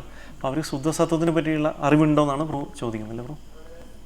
അപ്പം സാധാരണഗതിയിൽ നോക്കുകയാണെന്നുണ്ടെങ്കിൽ ബ്രാഹ്മണ കുലത്തിൽ ജനിച്ച വ്യക്തികൾക്ക് സത്വഗുണത്തിൽ ഉള്ള ഫെസിലിറ്റീസ് അവർക്ക് അവൈലബിൾ ആണ് ശരിക്കും നോക്കുകയാണെന്നുണ്ടെങ്കിൽ. കാരണം ജനറലി രാവിലെ എണീക്കുക, അമ്പലത്തിൽ പോവുക, അല്ലെങ്കിൽ അവർക്ക് പല കാര്യങ്ങളും ത്രിസന്ധ്യ നമ്മൾ സന്ധ്യാവന്തനം ചെയ്യുക, അങ്ങനെ പല കാര്യങ്ങളൊക്കെ അവർ ഫോളോ ചെയ്യുകയാണെന്നുണ്ടെങ്കിലും പക്ഷെ ഒരു പ്രശ്നം എന്ന് പറഞ്ഞു കഴിഞ്ഞാൽ നമുക്ക് കാണാൻ സാധിക്കുന്നത് അവർക്ക് നമുക്കറിയാം ആക്ച്വലി നമുക്ക് ശാസ്ത്രം വായിച്ചാൽ ശരിക്കും നമ്മൾ എന്താണ് സത്വഗുണമെന്നും എന്താണ് ശുദ്ധസത്വം എന്നും നമുക്ക് മനസ്സിലാക്കാൻ സാധിക്കുള്ളൂ. അപ്പം അണ്ടിൽ അൺലെസ് അവർ ശാസ്ത്രങ്ങൾ വായിക്കില്ല എന്നുണ്ടെങ്കിൽ അവർക്ക് ഒരിക്കലും ആ ശുദ്ധസത്വത്തിലോട്ട് വരാൻ സാധിക്കില്ല.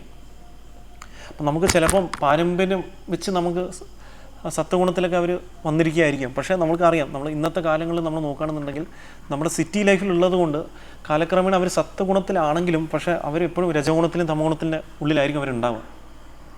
ചിലപ്പോൾ രാവിലെ എണീക്കുമായിരിക്കും, അവർ ചിലപ്പം എന്തെങ്കിലും ഗായത്രി മന്ത്രം അങ്ങനത്തെ കാര്യങ്ങളൊക്കെ ചെയ്യുമായിരിക്കും. പക്ഷേ എന്തിനാണ് ചെയ്യുന്നത്, എന്തിനാണ് അതിൻ്റെ പിന്നിലുള്ള കാര്യം എന്ന് മനസ്സിലാക്കാത്തത് കൊണ്ട് അവരത് ജസ്റ്റ് ഒരു എന്താ പറയുക, അത് എൻ്റെ ഒരു ജസ്റ്റ് ഞാനത് ചെയ്യുന്നു, അത് ഭഗവാൻ ഞാനിപ്പോൾ ഗ്രാമീണത്തിൽ ജനിച്ചുകൊണ്ട് ഞാൻ ചെയ്യുന്നുള്ള ബോധത്തോടെ അവർ ചെയ്യുന്നതുകൊണ്ട് ഒരിക്കലും അവർക്ക് ശുദ്ധസത്വം എന്താണ് മനസ്സിലാക്കാൻ സാധിക്കുന്നത്. അപ്പോൾ അവർ ശാസ്ത്രങ്ങൾ മനസ്സിലാക്കാത്തത് കൊണ്ട് അവർക്ക് ഒരിക്കലും അടുത്ത ലെവലിലോട്ട് വരാൻ സാധിക്കുന്നില്ല.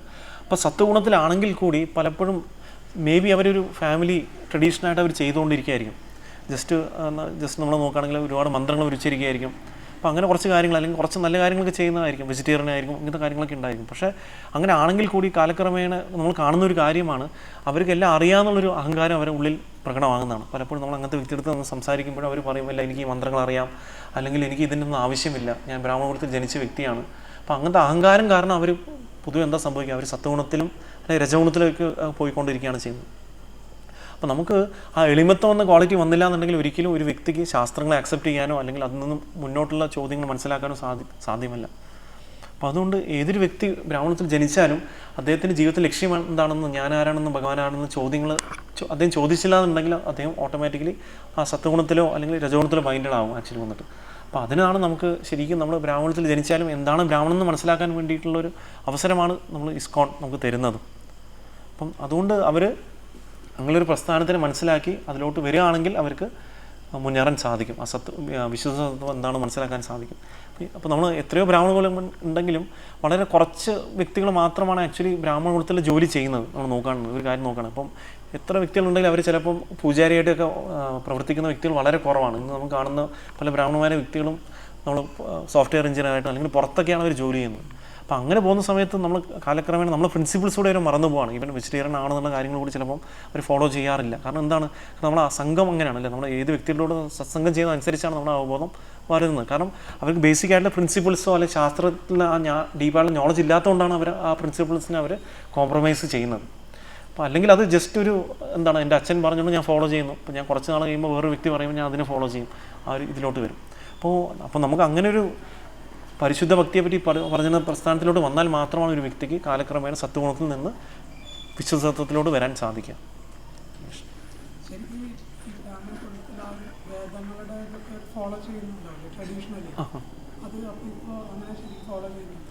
അങ്ങനെ ഫോളോ ചെയ്യുന്നു എന്ന് പറഞ്ഞാൽ വളരെ ചുരുക്കമുള്ള ആൾക്കാരും കാണാൻ സാധിക്കും.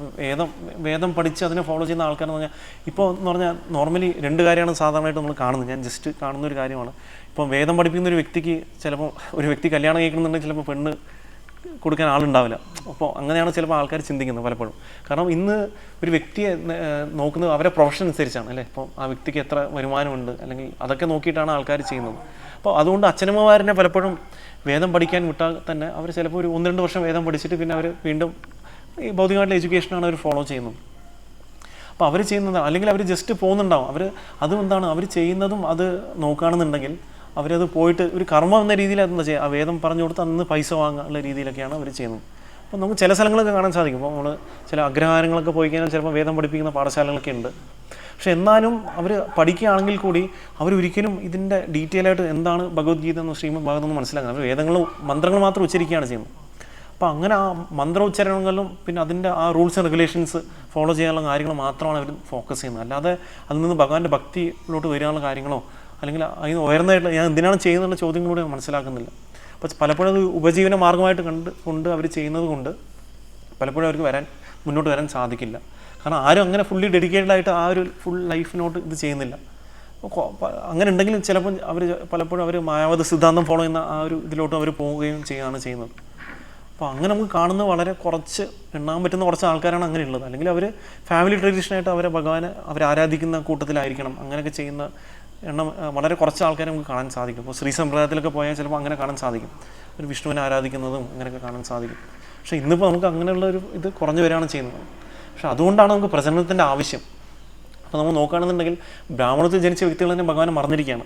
അപ്പോൾ അങ്ങനെയാണെന്നുണ്ടെങ്കിൽ ശീല പ്രഭുപാദിൻ്റെ ഏറ്റവും വലിയ കാര്യം എന്ന് വെച്ചാൽ നമുക്കറിയാം, ബാക്കിയുള്ള സമ്പ്രദായങ്ങൾ നോക്കുകയാണെങ്കിൽ പ്രചരണം നടക്കുന്നില്ല. പക്ഷേ ശീല പ്രഭുപാദ് എന്താ ചെയ്യുന്നത്, നമ്മൾ ഏറ്റവും മെയിൻ എന്ന് പറഞ്ഞാൽ എന്താ, പ്രീച്ചിങ് ആണ് അല്ലേ, പ്രചരണം ചെയ്യും. അപ്പോൾ അങ്ങനെ പ്രചരണം ചെയ്യുമ്പോൾ ഈവൻ ബ്രാഹ്മണാണെങ്കിലും വൈശ്യനാണെങ്കിലും ഏതൊരു കുലത്തിൽ ജനിച്ച വ്യക്തിയാണെങ്കിലും ആ വ്യക്തികൾക്കും പൂർണ്ണ കൃഷ്ണാവബോധത്തിലോട്ട് പരിശുദ്ധ ഭക്തനാവാനുള്ള ഒരു അവസരമാണ് പ്രഭുപാദ് തന്നിരിക്കുന്നത്. ഹരേ കൃഷ്ണ. Thank you. ഹരേ കൃഷ്ണ. വേറെ എന്തെങ്കിലും ചോദ്യങ്ങൾ അറിയുന്നുണ്ടോ? ഹരേ കൃഷ്ണ.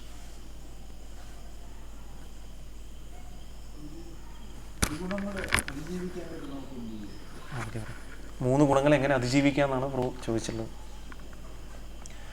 അപ്പം നമുക്കറിയാം, ഈ കഴിഞ്ഞ ശ്ലോകത്തിൽ കണ്ട പോലെ തന്നെ ഈ മൂന്ന് ഗുണങ്ങൾ എന്ന് പറയുന്നത് ഓരോ നിമിഷവും ഇങ്ങനെ നമ്മളെ പിടിച്ചുകൊണ്ടിരിക്കുകയാണ്. നമ്മൾ നോക്കുകയാണെങ്കിൽ ചിലപ്പോൾ സത്വഗുണത്തിലായിരിക്കും, ചിലപ്പോൾ രജോഗുണത്തിലായിരിക്കും, ചിലപ്പോൾ തമോഗുണത്തിലായിരിക്കും അല്ലേ. അപ്പോൾ നമ്മളിപ്പോൾ ക്ലാസ്സിലുള്ള സമയത്ത് നമ്മളിപ്പോൾ ചിലപ്പോൾ എന്താ സമയം, ഇപ്പോൾ നമ്മൾ സത്വഗുണത്തിലാണ്, നമ്മൾ ഭഗവാനെ പറ്റി കേൾക്കുന്നു, അപ്പോൾ നമ്മൾ സത്വഗുണത്തിലാണ്. നമ്മൾ ഇവിടുന്ന് ഇറങ്ങി പോകുമ്പോൾ തന്നെ നമ്മൾ ഇറങ്ങിപ്പോയി നടക്കുന്ന സമയത്ത് നമ്മൾ പലപ്പോഴും ഇപ്പോൾ എന്താ സംഭവിക്കുക, നമ്മൾ വണ്ടി ഓടിച്ചിരുന്ന സമയത്ത് പെട്ടെന്നൊരു വണ്ടിക്കാരൻ നമ്മളൊന്ന് ഇടിക്കുകയാണ്. അപ്പോൾ ഉടനെ തന്നെ നമ്മൾ രജോഗുണത്തിലോട്ട് നമ്മൾ മാറുകയാണ് ചെയ്യുന്നത്. പിന്നെ നമ്മൾ രാത്രിയാകുമ്പോൾ നമ്മൾ എന്ത് സംഭവിക്കും, നമ്മൾ മൊബൈലൊക്കെ നോക്കുകയാണെങ്കിൽ നമ്മൾ ഓട്ടോമാറ്റിക്കലി നമ്മൾ തമോ ഗുണത്തിലോട്ടാണ് വരുന്നത് അല്ലേ. അപ്പോൾ ഈ മൂന്ന് ഗുണത്തിൽ നിന്ന് അതിജീവിക്കാനുള്ള എളുപ്പമായിട്ടുള്ള മാർഗ്ഗം എന്താണെന്ന് പ്രഭു ചോദിച്ചു. അപ്പോൾ അതിന് നമുക്ക് എന്താ ചെയ്യുക, നമുക്ക് ഭഗവാൻ കൃഷ്ണൻ്റെ സേവനത്തിൽ എൻഗേജ് ചെയ്യുന്ന ഒരു വ്യക്തിക്കാണ് മൂന്ന് ഗുണത്തിൽ നിന്ന് അതിജീവിക്കാൻ സാധിക്കുക. അപ്പം ഏതൊരു വ്യക്തിയാണ് ഭഗവാൻ കൃഷ്ണനെ ശരണം പ്രാപിക്കുന്നത് ആ വ്യക്തിക്ക് അതിജീവിക്കാം എന്ന് പറയുന്നത്. അപ്പോൾ ദൈവികേഷ ഗുണമയി മമമായ ദുരത്യ മാം ഏവാം പ്രബന്ധന്റെ മായ വേദാൻ തരന്തിത്തെ. അപ്പോൾ എൻ്റെ മൂന്ന് ഗുണങ്ങൾ എന്ന് പറഞ്ഞാൽ വളരെ ബുദ്ധിമുട്ടാണ് അതിജീവിക്കാൻ. ഭഗവാൻ കൃഷ്ണൻ തന്നെ അർജുനന് പറഞ്ഞു കൊടുക്കുകയാണ്. അപ്പോൾ അതിനെ അതിജീവിക്കാൻ എന്താണ്, മാം ഏവയാം പ്രബദ്ധന്റെ, എന്നെ മാത്രം ശരണം പ്രാപിക്കും, മാം ഏവയാം, എന്നെ തന്നെ ശരണം പ്രാപിക്കും എന്നാണ് ഭഗവാൻ പറഞ്ഞത്. മായ വേദാൻ തരന്തിത്തെ. അങ്ങനെയുള്ള വ്യക്തിക്ക് ഓട്ടോമാറ്റിക്കലി മൂന്ന് ഗുണങ്ങളെ അതിജീവിക്കാൻ സാധിക്കും. അപ്പോൾ നമുക്ക് എന്താ ചെയ്യാം, നമുക്ക് യോഗമായ ഉണ്ട്, മഹാമായ എന്ന് പറയുന്നത്. മഹാമായയുടെ അണ്ടറിലാണ് ഈ മൂന്ന് ഗുണങ്ങൾ വരുന്നത്. അപ്പോൾ ഏതൊരു വ്യക്തിയാണ് യോഗമായ ഭഗവാനെ അതിജീവിക്കുന്നത്, ഭഗവാനെ ശരണം പ്രാപിക്കുന്നത്, ആ വ്യക്തി ആക്ച്വലി യോഗമായ പൊട്ടൻസിയുടെ അണ്ടറിലാണ് വരുന്നത്. അപ്പം അങ്ങനെയുള്ള വ്യക്തിക്ക് മഹാമായ അതിജീവിക്കാൻ സാധിക്കും, വളരെ എളുപ്പമായിട്ടും അതിജീവിക്കാൻ സാധിക്കും അല്ലേ. നമ്മൾ നോക്കുകയാണെന്നുണ്ടെങ്കിൽ നമ്മളിപ്പം ഈ പോലീസ് ഡിപ്പാർട്ട്മെൻറ്റ് എന്ന് പറയുന്നത് ആർക്കാണ്, കള്ളന്മാർക്കാണ് പോലീസിനെ പേടിക്കേണ്ടത്. അപ്പം നല്ല രീതിയിൽ ജീവിക്കുന്ന ഒരു വ്യക്തികൾക്ക് പോലീസിനെ പേടിക്കേണ്ട ആവശ്യമുണ്ടോ? ഇല്ല. അപ്പോൾ അവരെപ്പോഴും എന്താണ്, അവരെപ്പോഴും ഗവൺമെൻറ് പ്രൊട്ടക്ഷനിലാണത്. അപ്പോൾ അതുപോലെ തന്നെ ഗവൺമെൻറ് എന്ന് പറയുന്ന പോലെ തന്നെ നമുക്കിവിടെ ഭഗവാനുണ്ട്. ഭഗവാന്റെ മഹാമായ എന്ന് പറയുന്നതാണ് നമ്മൾ ഈ പോലീസ് ഡിപ്പാർട്ട്മെൻറ്റ് എന്ന് പറയുന്നത്. അപ്പം ഈ ഭഗവാനെ മറന്നിരിക്കുന്ന വ്യക്തികൾക്കാണ് മായയുടെ അണ്ടറിലുള്ള കൺസിഡറേഷൻ വരുന്നത്. പക്ഷേ ഭഗവാനെ പൂർണ്ണമായിട്ട് ശരണം പ്രാപിക്കുന്ന വ്യക്തികൾക്ക് എന്താ സംഭവിക്കുക, നമുക്ക് എന്താ ആ മഹാമായയ്ക്ക് മുകളിലാണ് അവരുള്ളത്. അവരെന്താ സംഭവിക്കുക, അവർ ഭഗവാനെ ഡിപ്പെൻഡ് ചെയ്യുന്നതുകൊണ്ട് മഹാമായയ്ക്ക് മുകളിലാണ് ഭഗവാൻ. അപ്പോൾ ഭഗവാൻ അവരെ ഡയറക്റ്റ്ലി ഗൈഡ് ചെയ്യാണ് ചെയ്യുന്നത്. അപ്പോൾ നമ്മൾ നിരന്തരം ഭഗവാന്റെ സേവനത്തിൽ എൻഗേജ് ചെയ്യാൻ നമ്മൾ ശ്രമിക്കുക. അപ്പോൾ അത് എളുപ്പമല്ല, നമുക്ക് പറയാൻ എളുപ്പമാണ്. അപ്പോൾ നമ്മൾ ഭഗവാന്റെ തിരുനാമങ്ങൾ ജപിച്ചുകൊണ്ടിരിക്കുക, എന്തെങ്കിലും രീതിയിൽ ഭഗവാനായിട്ടുള്ള സേവനമായിട്ട് കണക്ട് ചെയ്യുക, ഗ്രന്ഥങ്ങൾ വായിക്കുക, പ്രഭു അമ്പലത്തിൽ സേവനങ്ങൾ ചെയ്യുന്നുണ്ട്, അപ്പോൾ അതുപോലെ സേവനങ്ങൾ ചെയ്യുക. അപ്പോൾ അങ്ങനെയൊക്കെ ചെയ്യുന്ന സമയത്ത് എന്താ സംഭവിക്കുക, അപ്പോൾ ഞാനത് ചെയ്യുന്നത് ഭഗവാന് വേണ്ടിയാണല്ലോ ബോധത്തോടെ നമ്മൾ ചെയ്യുമ്പോൾ നമ്മൾ ഓട്ടോമാറ്റിക്കലി ആ മൂന്ന് ഗുണങ്ങളിൽ നിന്ന് അതിജീവിക്കാൻ സാധിക്കും. അപ്പോൾ കാലക്രമേണ നമ്മളിങ്ങനെ ചെയ്യുക, നമ്മൾ ആ സേവനങ്ങൾ അനുഷ്ഠിക്കുക, നാമം ജപിക്കുക ഉള്ള കാര്യങ്ങളൊക്കെ ചെയ്യുക. അപ്പോൾ അതിന് ഏറ്റവും എപ്പോഴും ആചാര്യന്മാർ പറയുന്നൊരു കാര്യം, നമ്മൾ തിരുനാമങ്ങൾ ശ്രദ്ധയോടെ ജപിക്കാനുള്ള കാര്യമാണ് ആദ്യത്തെ സ്റ്റെപ്പ്. അപ്പോൾ നമ്മൾ ആ നാമങ്ങൾ അങ്ങനെ ജപിക്കുന്ന ഒരു വ്യക്തിക്ക് കാലക്രമേണ ആ ഒരു പ്രൊട്ടക്ഷൻ എപ്പോഴും കാണാൻ സാധിക്കും. ഭഗവാന്റെ അനുഭവത്തിലാണെന്നുള്ള കാര്യം നമ്മൾ ഗ്രന്ഥങ്ങൾ വായിക്കുന്നതും സേവനങ്ങൾ ചെയ്യുന്നത്. അപ്പോൾ നമ്മൾ ഏതൊരു കാര്യം ചെയ്യുന്നത് ഇത് ഭഗവാൻ സന്തോഷത്തിനാണെന്നുള്ള ബോധത്തോടെ ചെയ്യുമ്പോൾ നമ്മൾ ആക്ച്വലി ആ മൂന്ന് ഗുണങ്ങളിൽ നിന്ന് പുറത്തോട്ട് വരാൻ സാധിക്കും. അപ്പോൾ നമുക്കറിയാം, നമുക്ക് ഒരു ഗുണത്തിലോട്ട് പോകുന്ന സമയത്ത് നമ്മൾ മനസ്സിന് ആ സിഗ്നൽ നമുക്ക് തരുന്നുണ്ട്, ഇതിലോട്ട് ചെയ്യരുത്. അപ്പോൾ നമ്മൾ ആ മനസ്സിനെ വീണ്ടും തിരിച്ചു കൊണ്ടുവന്ന് ഭഗവാൻ സേവനത്തിൽ എൻഗേജ് ചെയ്യാൻ ശ്രമിക്കുക. അപ്പോൾ നമുക്ക് പല സേവനങ്ങൾ നമുക്ക് ഉണ്ടല്ലേ, നമുക്ക് എന്തൊക്കെ ചെയ്യാം, നമുക്ക് നാമം ജപിക്കാം, നമുക്ക് ശീലപ്രമാണ ഗ്രന്ഥങ്ങൾ വായിക്കാം, നമുക്ക് ഫിസിക്കലായിട്ട് സേവനങ്ങൾ അമ്പലത്തിൽ അനുഷ്ഠിക്കാം, പ്രസാദം കഴിക്കുന്നതും, ഇപ്പോൾ നമ്മളൊരു ലെക്ചർ കേൾക്കുന്നതും, അപ്പോൾ നമ്മൾ അങ്ങനെ ഒരുപാട് സേവനങ്ങൾ ഭഗവാൻ അപ്പോൾ അതുകൊണ്ട് ശീലപ്രഭുവാൻ തന്നിരിക്കുകയാണ്. അപ്പോൾ ഏതെങ്കിലും ഒരു സേവനത്തിൽ എൻഗേജ് ചെയ്യാനുള്ള കാര്യമാണ്. നമുക്ക് എപ്പോഴും നമുക്ക് നാമം ജീവിച്ചുകൊണ്ടിരിക്കാൻ നമുക്ക് സാധിക്കില്ല, നമുക്ക് ചിലപ്പോൾ അതൊരു ബുദ്ധിമുട്ടായിട്ട് തോന്നും. കാരണം നമുക്ക് ആ കണ്ടീഷൻഡ് ആയതുകൊണ്ട് നമുക്ക് കൂടുതൽ തന്നെ ജപിക്കാൻ പറ്റില്ല എന്നുണ്ടെങ്കിൽ വേറെ കുറച്ച് സേവനങ്ങൾ ചെയ്യുക, ഭഗവാന്റെ ഒരു ആൾട്ടർ ക്ലീൻ ചെയ്യുക, അവിടെ ഭഗവാന്റെ പൂക്കൾ സമർപ്പിക്കുക, ഭഗവാൻ നിവേദ്യം സമർപ്പിക്കുക, സേവനം അനുഷ്ഠിക്കുക. അപ്പോൾ ജന്മാഷ്ടമി വരെയാണ്, അപ്പോൾ നമുക്ക് വേണമെന്നുണ്ടെങ്കിൽ ആൾക്കാർ ഇൻവൈറ്റ് ചെയ്യാം, നമുക്ക് ഡൊണേഷൻ കളക്ട് ചെയ്യാൻ പോകാം. അപ്പോൾ അങ്ങനെ ഒരുപാട് സേവനം നമുക്ക് ഭഗവാൻ തന്നുകൊണ്ടിരിക്കുകയാണ്. അപ്പോൾ ഇതൊക്കെ ചെയ്യുമ്പോൾ നമ്മൾ ആക്ച്വലി എന്താ ചെയ്യുക, മൂന്ന് ഗുണങ്ങളോട് പുറത്തോട്ട് വരാൻ ചെയ്യുന്നത്. കാരണം ഞാൻ എന്താ ചെയ്യുന്നത്, ഞാൻ സെൽഫ്ലെസ് ആയിട്ട് സേവനം ചെയ്യണം. അത് ആർക്കാണ് ചെയ്യുന്നത്, അത് നമ്മൾ ചെയ്യുന്നത് ഭഗവാനാണുള്ള ബോധത്തോട് ചെയ്യുമ്പോൾ നമുക്ക് കാലക്രമേണ ഈ മൂന്ന് ഗുണങ്ങളിൽ നിന്നോട്ട് പുറത്തോട്ട് വരാൻ സാധിക്കും. അപ്പോൾ മാതാജിമാരാണ് പൂവിട്ടാണ്. അപ്പോൾ ഇങ്ങനെ ഓരോ കാര്യങ്ങളൊക്കെ ചെയ്യുമ്പോൾ നമ്മൾ എന്താ ചെയ്യുന്നത്, നമുക്ക് വേണ്ടിയല്ലാതെ ഭഗവാന് വേണ്ടി നമ്മൾ സേവനം ചെയ്യാം അല്ലേ. കുക്ക് ചെയ്യുന്നതും അപ്പോൾ മാതാജിമാർ ചെയ്യുന്നത്. അപ്പോൾ ആ രീതിയിൽ നമ്മൾ ഓരോ കാര്യങ്ങളും ഭഗവാന് വേണ്ടി ചെയ്യുമ്പോഴാണ് നമ്മൾ ആ ഗുണങ്ങളിൽ നിന്ന് പുറത്തോട്ട് വരാൻ സാധിക്കുക. അപ്പോൾ നമുക്കത് എന്താ ചെയ്യുക, നമുക്കത് ഒരു ആധ്യാത്മിക ഗുരു സ്വീകരിച്ച് ഒരു ട്രെയിനിങ് നമ്മൾ എടുക്കുമ്പോഴാണ് കാലക്രമേണ നമുക്ക് അതിലോട്ട് വരാൻ സാധിക്കുക. അപ്പോൾ നമ്മൾ ഇപ്പോഴത്തേക്ക് നമ്മൾ എന്താ ചെയ്യുക, നമ്മൾ ആ 3 ഗുണങ്ങളോട്ട് വരുന്ന സമയത്ത് നമുക്ക് മൈൻഡ് സിഗ്നൽ വരികയായിരിക്കും. അപ്പോൾ അതെന്താ ചെയ്യുക, അപ്പോൾ ഉടനെ തന്നെ നമ്മൾ എന്തെങ്കിലും കൃഷ്ണാമത്തിലുള്ള ഒരു കാര്യങ്ങൾ ചെയ്യാൻ നമ്മൾ ശ്രമിക്കുകയാണ് കാര്യമാണ്. Hare Krishna. Thank you. Okay, വേറെ ചോദ്യങ്ങളൊന്നുമില്ല. ശ്രീമദ് ഭഗവത്ഗീത കി ജയ്, ശീല പ്രഭുപാദ് കി ജയ്. നമുക്കിനി ഓൾറെഡി അനൗൺസ് ചെയ്താണ്, ഇനി വരുന്ന 2 മെയിൻ ഫെസ്റ്റിവൽസാണ്. നമുക്ക് 19-ാം തീയതി തിങ്കളാഴ്ച നമുക്ക് ശ്രീ ബലരാം പൂർണിമ, ബലരാം ഭഗവാന്റെ ആവിർഭാവ ദിനമാണ്. അപ്പോൾ ശ്രീ ബലരാമൻ എന്ന് പറയുന്നത് ആദി ഗുരുവാണ്. ആക്ച്വലി നമ്മുടെ സ്പിരിച്വൽ മാസ്റ്റർ എന്ന് പറയുന്നത് ആദി ഗുരു എന്ന് പറയുന്നത് ബലരാമനാണ്. അപ്പോൾ നമുക്ക് എല്ലാവർക്കും ബലരാം ഭഗവാന്റെ ഷെൽട്ടർ എടുത്താലേ നമുക്ക് ഭഗവാൻ കൃഷ്ണൻ്റെ ഷെൽട്ടർ എടുക്കാൻ സാധിക്കും. അതുപോലെ തന്നെയാണ് ബലരാം പൂർണിമ കഴിഞ്ഞിട്ടാണ് ശ്രീകൃഷ്ണ ജന്മാഷ്ടമിയും വരുന്നത്.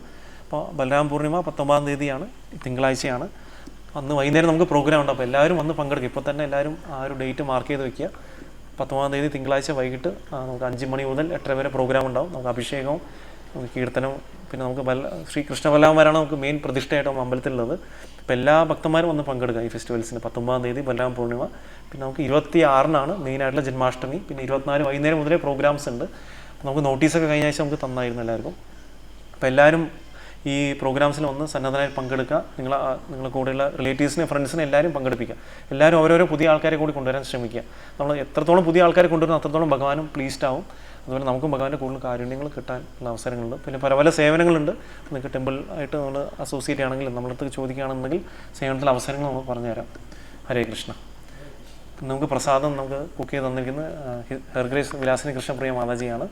അപ്പം നമുക്ക് മാതാജിക്കും കുടുംബത്തിനും നമുക്ക് നന്ദി രേഖപ്പെടുത്താൻ വേണ്ടിയിട്ട് 3 തവണ ഹരേ കൃഷ്ണ മന്ത്രം ജപിച്ച് നന്ദി രേഖപ്പെടുത്താം. ഹരേ കൃഷ്ണ കൃഷ്ണ കൃഷ്ണ ഹരേ ഹരേ, ഹരേ രാമ രാമ രാമ ഹരേ ഹരേ, ഹരേ കൃഷ്ണ കൃഷ്ണ കൃഷ്ണ ഹരേ ഹരേ, ഹരേ രാമ രാമ രാമ ഹരേ ഹരേ, ഹരേ കൃഷ്ണ കൃഷ്ണ കൃഷ്ണ ഹരേ ഹരേ, ഹരേ രാമ രാമ രാമ ഹരേ. Thank you mataji. ഹരേ കൃഷ്ണ.